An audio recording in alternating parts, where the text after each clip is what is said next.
Akkalkot road MIDCतील डीपीला भीषण आग, police व अग्निशामक दलाची तत्परता. सोलापूर अक्कलकोट रोड MIDC परिसरातील एका कारखान्याच्या कंपाऊंडलगत असलेल्या विद्युत डीपीला अचानक आग लागण्याची घटना घडली.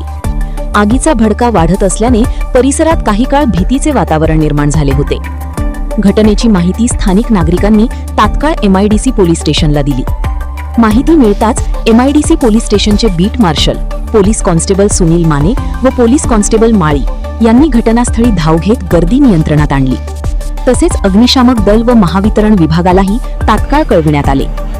यानंतर फायर ब्रिगेडचे जवान घटनास्थळी दाखल झाले. पोलीस व अग्निशामक दलाच्या कर्मचाऱ्यांनी संयुक्तपणे आगीवर नियंत्रण मिळविण्यासाठी तात्काळ प्रयत्न सुरू केले. सुदैवाने या घटनेत कोणतीही जीवितहानी झाल्याचे वृत्त नाही.